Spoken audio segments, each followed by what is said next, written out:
শিবির কি করবে? শিবিরের সামনে দুইটা দরজা, একটা দরজা ধৈর্য ধরা, কিন্তু ধৈর্য ধরলে কর্মীরা বলবে যে জুলাইয়ের বুকে গুলি খাইছি, আজকে সরকার চুপ থাকবো, এটা মাথায় নেতৃত্ব হাতছাড়া হয়ে যাওয়ার সম্ভাবনা আছে। আর এক দরজা হচ্ছে জবাব দাও, কিন্তু দিলেই ফাঁদে পড়বে, উগ্রবাদী সিল দিয়ে দেবে, আবার আয়নাঘর ফিরে আসবে। তাইলে মাঝখানে একটা সরু পথ আছে। এই দোকান করছিল 2002 সাল থেকে 2013 পর্যন্ত, সেই পথে আসছে। তিনটা কাজ করছে: অন্য মাঠে খেলা, ঘুষির বদলে পাল্টা সন্ত্রাসের বদলে সংগঠন গড়ে তোলা, মারামারির বদলে ভোট, ঝগড়ার বদলে সেবা। এই দোকান যেখানে স্থানীয় সরকার পেলেন, প্রথমে কাজ রাস্তার ময়লা সাফ করো, পানি ঠিক করো, পাসের সময় সুযোগ ঠিক করো। কামালিস মধ্যবিত্ত যারা যারা এই দোকানকে দুই চোখে দেখতে পারতো না, তারাও একদিন বললো এই লোকগুলো তো কাজ করে। বৈধতা এইভাবে তৈরি হয়, রাস্তার ঝগড়ায় না। মানুষ জানে কিন্তু যে ছাত্রদল বিএনপি জাউরমো করতেছে, মানুষ জানে, এটা দেখতেছে তারা।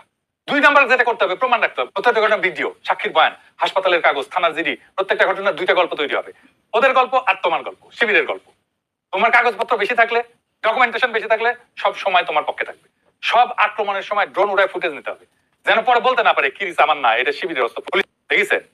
3 নাম্বার, এটা খুব ইম্পর্টেন্ট, নিজের ঘরটাকে পরিষ্কার রাখা। ব্রাদারহুডের দুই দল ছিল, এক দল বলতো ধৈর্য ধরো, সেবা দাও, উস্কানিতে পা দিও না, এরা চিন্তাশীল। আরেক দল বলতো এত ধৈর্যের কি আছে, জবাব দিতে হবে, এরা রাগী উগ্র।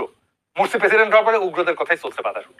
1 বছরে সাধারণ মিশরীয়রা ভাবলো এরা দেশ চালাইতে আসে না, এরা দল ঢুকাইতে আসছে, সমর্থন মাগলো, সিসি কুকুরলো। এই দোকানকে উল্টাটা করছে, তার দলে উগ্র ছিল, কিন্তু প্রকাশ্যে বললেন আমরা ইসলামী রাষ্ট্র বানাইতে আসি নাই, তুরস্কের সরকার চালাইতে আসছে। হুজুগেদের পার্টি থেকে সরাইলেন, যারা মেয়র হিসেবে কাজ করতো তাদের উপরে তুললেন। 11 বছর ধরে এই কাজ করছেন। কামালিস সেনাবাহিনী 11 বছরও এর দোকানের বিরুদ্ধে কিছু করতে পারেনি। এরা বিপজ্জনক, এটা বিক্রি করতে পারে নাই, কারণ সবাই দেখতেছিল এরা কাজ করতেছে, ঝগড়া না। সংগঠনের সবচেয়ে বড় শত্রু কিন্তু বাইরে না, ভেতরে। ছাত্র দল কিছুই করতে পারবে না, ভেতরে ঠিক রাখেন। উস্কানিতে পা দিয়েন না, উস্কানিতে পা দিচ্ছেন তো মরিছেন। উস্কানির ফাঁদে পা দিবেন, পরে 2 প্রজন্ম হারায় যাবে। এই রাস্তা কিন্তু খোলা আছে, বহুজন চায় এই রাস্তায় তারা যাক, এই রাস্তায় যাওয়া যাবে না। তুরস্ক 2002 থেকে ধৈর্য, শৃঙ্খলা, সেবা, 20 বছরের লম্বা খেলা, কঠিন কিন্তু এটা টিকে আছে। কোন রাস্তা সেটা শিবির ঠিক করুক, কোন রাস্তায় তারা হাঁটবে। কিন্তু একটা কথা পরিষ্কার, 5ই আগস্টে যে জাতি সেজদা দিছে, সেই জাতি আর আগের মতো নাই।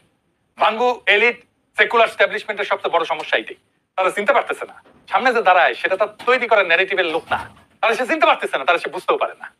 কিন্তু বাংলাদেশের তরুণেরা নিজেদেরকে চিনতেছে, নতুন ভাষায়, নতুন ভঙ্গিতে, নতুন ইবাদতে। যেদিন সারা বাংলাদেশ চিনবে সেদিন হয়তো আমাদের বিজয় সম্পন্ন হবে। তবে এই কাজ চলতেই থাকবে, বিএনপি এটা করতেই থাকবে, ছাত্রদল এটা করতেই থাকবে। তারা আরো ঘৃণা জন্মানোর চেষ্টা করবে, আরো উস্কানি দেবে, আরো রক্তপাত করার চেষ্টা করবে। ইতিহাস এই চক্র অনেকবার দেখছে, আমরাও দেখতেছি, দেখতে থাকবো। যতদিন বাঙ্গু এলিটদের কর্তৃত্ব থাকবে এই সংঘাত বন্ধ হবে না। বিএনপিরে আরো উগ্র হইতে দেন, ওইটাই তাদের একেলি সিল, ওইটাতেই তারা মরবে। জনগণ জানে কারা জাউরা, জনগণ জানে কাদেরকে প্রতিহত করতে হবে, কাদেরকে উৎখাত করতে হবে।